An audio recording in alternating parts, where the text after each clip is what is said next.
네, 올해 글로벌 증시를 이끌고 있는 국가, 단연 미국과 중국이라고 할 수 있습니다.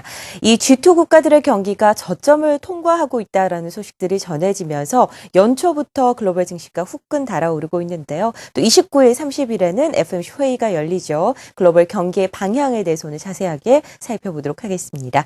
한국경제신문 한상춘 논설위원입니다. 안녕하세요. 네, 안녕하십니까?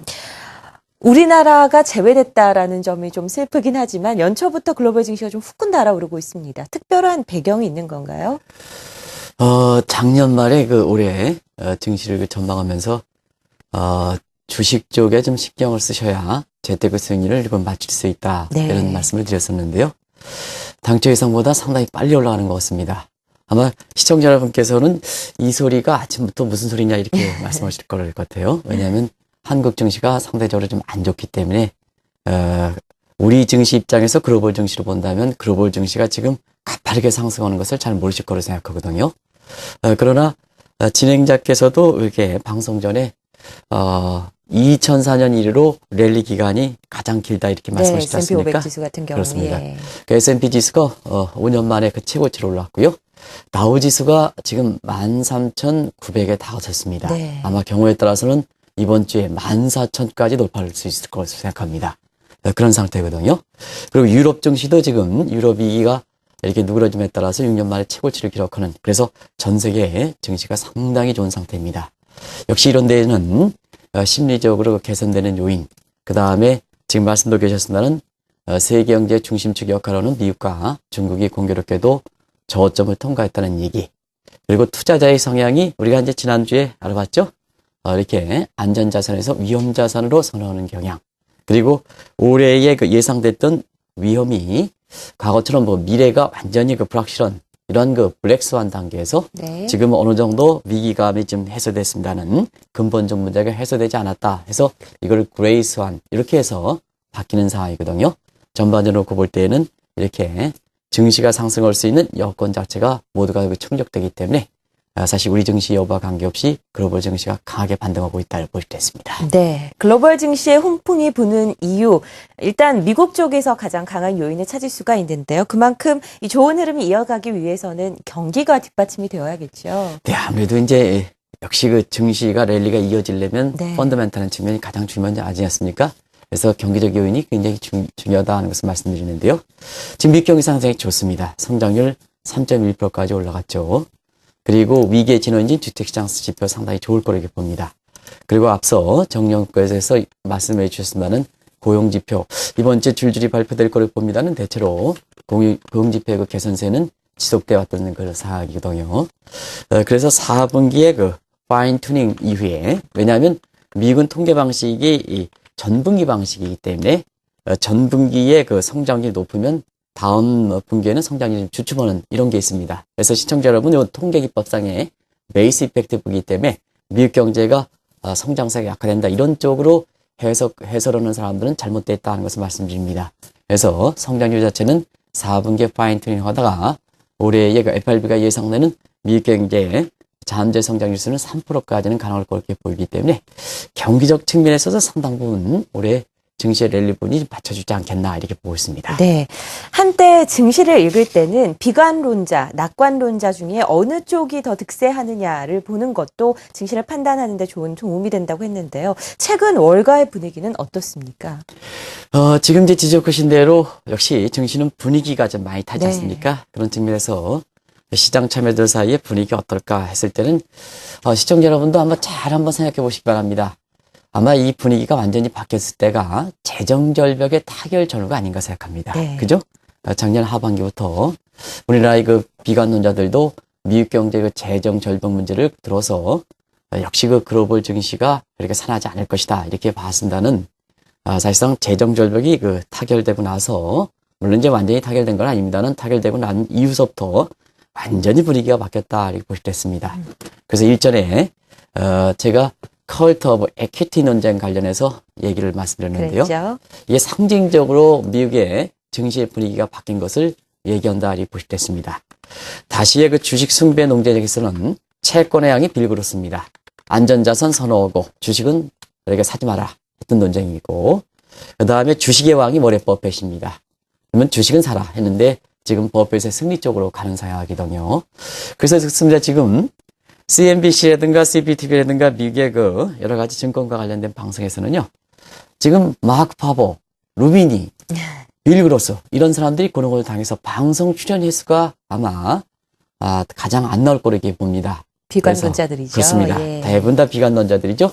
아마 우리 그 방송을 맡고 있는 지금 김 PD께서도 지금의 그 글로벌 증시의 모습이라면 아무리 마크 파워라든가 루비니 교수라든가 빌 그로스가 굉장히 그 세계적으로 유명한 이런 투자 전략가라 하더라도 네. 지금처럼 증시가 이렇게 강하게 반등할 때는 아마 김 PD께서도 이런 사람들을 방송 출연에는 안 시키지 않겠나 생각합니다. 네. 그것이 지금 CNBC의 모습이다 이렇게 볼 수 있습니다. 네.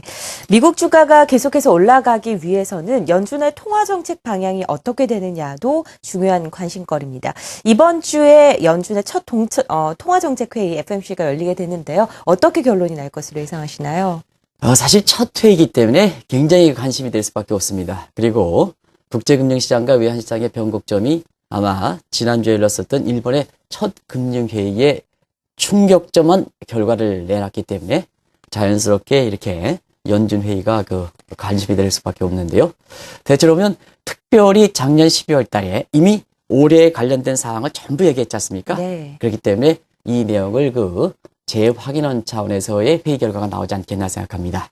관심은 없겠습니다는 회의 결과에서 특별히 작년 12월 달에 내놓았던 이러한 문제를 변경시킬 만한 요인은 없다 하는 것을 말씀드립니다. 그래서 작년 12월 말에 올해의 통화정책 기조를 이렇게 확정시킨 것을 다시 한번 시청자 여러분한테 확인시킨 차원에서 연준 회의 결과를 예상해 본다면 초저금리는 그대로 유지한다. 그리고 무기한 양적 완화 정책도 간다. 근데 이 무기한 양적 완화 정책을 이렇게 보면 시청자 여러분께서 오해가 될 소지가 있습니다. 요거는 그동안 양적 완화 정책의 선셋, 일몰저항. 요새 이제 박근혜 차기 정부가 이렇게 복자 관련돼서도 일몰저항과 관련된 정책은 더 이상 연장시키지 말아라 하는 이런 내용들이 많이 나오는데 바로 그렇습니다. 그래서 그러한 그 일몰저항 정책을 치다가 그 일몰저항 정책의 기한과 금액에 제한을 없는 상태다. 이 무기한이라 해서 양적 완화 정책을 부풀리겠다, 크게 하겠다 하는 얘기는 전혀 아니다 하는 것을 네. 말씀드리고요. 그 다음에 통화정책 목표에 있어서는 인플레 타겟팅보다는 인플로이먼트 타겟팅에서 고용 목표지를 도입하겠다는 것이 획기적 조치였었죠. 이 내용을 제어하기는 한차원에서 올해 첫 연준 회의 결과가 나오지 않겠나 이렇게 보고 있습니다. 전반적으로 선진국에서는 양적 완화 정책이 마치 유행처럼 번지고 있습니다만 양적 완화의 조기 종료 필요성도 제기된 만큼 이번 통화정책 회의에서 이 문제를 어떻게 구체화시키느냐도 시장에 관심이 되고 있지 않습니까? 네, 아무래도 이 다우지수라든가 S&P 지수가 너무 빨리 올라가기 때문에 경우에 따라서는 작년 회의를 계기로 해서 양적 완화 정책의 조기 종료 논쟁 지금 이제 지속되고 있는데요. 이거를 구체화시키지 않겠느냐 하는 이런 차원의 월가의 경계하는 목소리가 있습니다. 그래서 만약에 지금 상태에서 양적 완화 정책을 조기에 종료한다면 재정 절벽과 마찬가지로 통화 공급이 더 이상 안 된다면 사실 통화 절벽 문제가 있을 수가 있겠죠. 그러나 앞서 말씀드린 같이 첫 회의 연준 회의가 특별히 변경시키는 요인은 없기 때문에 이 문제에 대한 우려는 그렇게 일전에 한번 지적해 주신 대로 그렇게 크게 지금 상태에서 우려할 필요는 없다는 것을 말씀드립니다. 네. 논쟁은 지속된다.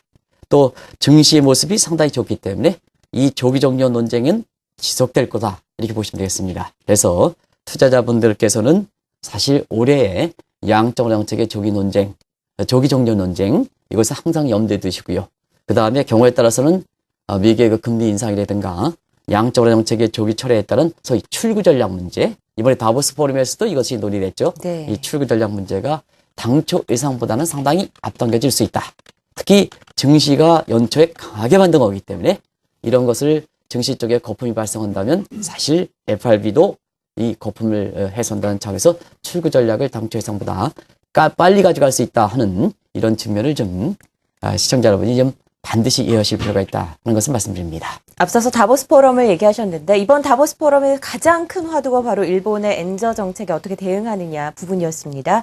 이번에 연준 통화정책회의에서도 이 부분을 가장 크게 다룰 것으로 보고 있고 또 전문가들도 그렇게 예상을 하고 있는데요. 이 통화정책회의에서 엔저 정책을 어떻게 바라볼 것으로 예상하시나요? 관심이죠. 네. 아무래도 과거에 노다 정부에서 돈을 풀어서 엔저를 유도할 때는 버냉키 입장에서 양적으로 정책을 취해서 달러를 풀어가지고 이것을 무력화시켰기 때문에 사실 일본이 이렇게 도박이다 할 만큼 자국의 이익을 중시하는 엔저 정책에 대해서 일본 은행의 첫 회의에서 굴복했기 때문에 네. 사실 그 세계 중앙은행 개혁의 역할을 하고 있는 연준 입장에서는 과연 일본은행 조치에 대해서 어떻게 반발하겠느냐 하는 이 측면인데요. 문제는 있죠. 문제가 미국도 사실 버냉키 입장에서는 양적 완화 정책을 추진해서 달러 약세를 은근히 유지했던 장본입니다. 안 그렇습니까? 네, 그렇죠. 그러나 왜 아베의 문제가 되는 것은 뭐냐면 일전에 한번 말씀드렸습니다는 모든 통화 정책에서 발권력을 동원하는 건 있을 수가 없거든요. 아주 비상대책이에는 이렇게 될 수가 없는데요. 발권력을 동원한다는 얘기입니다. 그리고 그냥 푸는 게 아니라 달러를 직접 매입한다는 얘기입니다. 그리고 중앙은행의 견제와 균형을 무력화해서 아베 정부가 일본은행을 완전히 굴욕시켰다는 얘기거든요. 그런 측면에서 보면 과연 버냉키가 이 문제에 대해서 어떤 입장을 보일까 하는 이런 측면인데요. 사실 그렇습니다. 이게 구렛나루가 이렇게 딱 갖고 있는 사람은 남의 사적인 문제에 대해서 거의 언급을 하지 않습니다. 그런 속설이 있죠. 그렇습니다. 예. 그런적인 측면에서 볼 때 아베 정부의 이렇게 엔저 정책에 대해서 사실상 입장은 표명하지 않지 않겠나 생각하는데요. 네. 다만 한 가지 미국 내에서 지난주에 말씀드렸던 소위 볼코 모멘트와 역볼코 모멘트 이 논쟁은 지속될 수가 있겠다. 네네. 다시 말하면 중앙은행 본래 목적에서 물가 안정보다는 고용이라든가 성장 목표를 더 가져가느냐 문제. 이미 이제 FRB도 그런 입장을 취했습니다는 이렇게 가져갈 때 정부와 중앙은행 동일성 문제, 특히 중앙은행 동일성 문제에 대해서는 FRB 입장에서도 어떤 입장을 적용하느냐 하는 것이 오히려 아베 정부에 대한 반박보다는 이 문제가 사실 중앙은행 관련된 뿐만 아니라 국제금리 시장에서 굉장히 화두가 되고 이 문제에 대해서 어떻게 언급할까가 더 주목되고 있는 상황이다 볼 수 있습니다. 버냉키 회장 얘기가 나왔으니 또 이 얘기를 안 할 수가 없죠. 내년 1월 말이 버냉키 회장의 임기 말입니다. 이렇게 되면 거취 문제에 대해서 계속해서 논쟁이 있었기 때문에 이번에 그런 이야기가 좀 나오지 않을까 하는 부분도 있는데요. 어떻습니까? 네, 오바마 대통령이 당선 이후에 버냉키 회장에 대한 신임은 절대적입니다. 그래서 당신의 입장이 어떻게 되느냐 하는 이 문제에 따라서 거취 문제가 결정된다 하는데요. 회의 때는 의장인 만큼 사실상 이 문제에서 얘기하지는 않을 거렇게 봅니다. 그러나 당선 이후에 오바마 대통령 당선 이후에 지금까지 모습 보면 역시 버냉키 회장은 내년 1월 말로 이렇게 되어 있는 임기에서 더 이상 연장하지 않겠다 하는 이런 내용을 눈이 밝혔기 때문에 사실 버냉키 회장은 내년 1월 말까지 하지 않겠나 이렇게 보고 있습니다. 네. 그래서 시청자 여러분한테 다시 한번 말씀드리면 올해 하반기에는 버냉키 리스크 부분은 반드시 감안해야 된다. 버냉키 회장이 대공황의 전문가고 가장 경기 부양적인 위기 극복적인 증시의 이렇게 통화 정책을 취한 점 입장에서 볼 때 차기 FRB 의장으로 거론되는 사람은 사실 걷어들이는 입장이다. 비상대책을 걷어들이는 입장이다 하면 아무래도 긴축 기조로 갈 수밖에 없거든요. 이거에 네. 따라서 증시에 어떤 영향을 미칠 것인가 하는 이런 측면은 반드시 하반기에 염려해 주실 필요가 있다는 것을 말씀드립니다. 네. 오늘 29일, 30일 이틀간을 거쳐서 미국에서 FOMC 회의가 열리게 됩니다. 어떤 이야기가 오가게 될지에 대해서 오늘 자세하게 살펴봤습니다. 한국경제신문 한상춘 논설위원이었습니다. 말씀 고맙습니다. 네, 고맙습니다.